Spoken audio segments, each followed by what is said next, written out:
Recently, I went to bat hard defending my right to lust after the body of a fictional teenager called Uzaki-chan, even though, to tell you the truth, at first I wasn't really all that interested in her. My desire to show solidarity to my big-titted comrades had exceeded my personal investment in the matter, and when I fired up the anime, I couldn't help but find myself thinking, you know, she looks kinda Shota. I am far from alone in this assessment. There were many comments in my video going into different levels of analytical depth on trying to figure out which elements of the design had personally put them off from finding her attracting, despite otherwise appreciating short, busty girls. Most of the takes revolved around the character's drably short gray hair and oversized facial features, often concluding that she looks somewhat Shota-like. It's easy to see why this might confuse people, to the point that some viewers accuse the design of failing at its goal of creating an attractive character, because the only successful part is the breast size. Of course, when it comes to anime, it's always a lot more complicated than that. You could have drawn anything, and yet you chose to draw this. Maybe you went down a checklist of specific elements you wanted to include, or maybe you just drew what was in your heart and this is what came out. But either way, we need to confront the results on its own terms, rather than trying to assume that it was trying to be something else. A character doesn't achieve that kind of groundswell success that pushes them to make the transition from manga to animation without the belief that they're beloved by enough hardcore fans to sell at minimum several thousand products. People don't buy merchandise of characters that fail to be attractive. They buy merchandise of characters who are so specifically attractive that it says something about them as a person.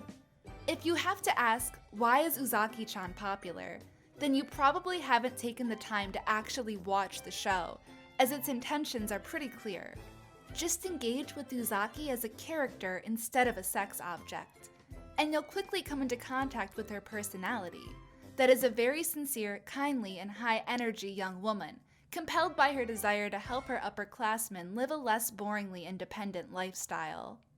What is it that drives a man to spend all of his time alone?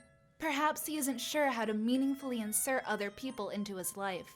He can't think of a place for them, so he doesn't approach them. But as a result, he never figures out what kind of help he could actually be receiving. Uzaki-chan believes she may be uniquely capable of helping this guy, so she's dedicating herself to making it happen. Through their interactions, we get a peek into what drives our boy away from everyone. An overwhelming sense of guilt over the feeling that he might be taking advantage of an opportunity. This guilt is constantly shoved in his face by Uzaki-chan's tits, as their natural tendency to animate draws his attention towards them unintentionally. The fact that Uzaki innocently doesn't seem to notice or care how much she draws his eyes makes him feel even more guilty about it, because he feels like he's gaining something without permission, and without necessarily giving anything in exchange. Really, their intentions are aligning fairly well. She wants him to have the attention of a peer, and his attention is captivated. If he can't figure out how to progress this thing, then there is nothing I can do to help the boy. However long it takes, the inevitability of this relationship is as textually assured as it tends to be in the girlfriend genre. As far as I can tell, there is little evidence to suggest that a woman will ever ask a man out. It is such an uncommon occurrence that many men are actively turned off by a woman speaking to them. The only women I've ever known to ask men out were those that might be described as tomboys, due to their uncharacteristically masculine personality traits, and others who would go on to redefine their identity as non-binary or male. This is not to say that approaching someone is a necessarily masculine attribute, but this undercurrent rests within our cultural consciousness for an immeasurable tapestry of reasons that aren't worth breaking down. Suffice it to say that within the narrative of Uzaki-chan, the character is described by herself and others as a tomboy. She is loud, energetic, and has a sense of humor which might be seen as abrasive by someone less apathetic than the main character, and is straightforward about getting what she wants. It is not so much that Uzaki acts like a man. In fact, you could more accurately say that she acts like a little boy. Yes, she's a little bit immature for her age, and that's why in the context of the story, the main character does kind of feel guilty about being attracted to her, and does continue to hesitate. Because whether or not she's really emotionally ready for it or not, he knows that he isn't personally capable of facing his emotions enough to guide her through an intimate relationship.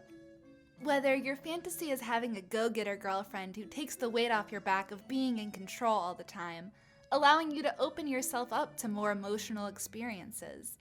Or if you want to see if you can groom a dumb, naive, big-titted teen into a trad wife who grows her hair back out, the fact that Uzaki is kind of like a little boy with huge tits is indeed the point. It's a challenge asking you, are you a pervert or just gay? The answer is always, why not both? If you're keeping up with current anime, Kanten with Digine and Best Guy Ever is back, with videos on the God of High School and Decadence.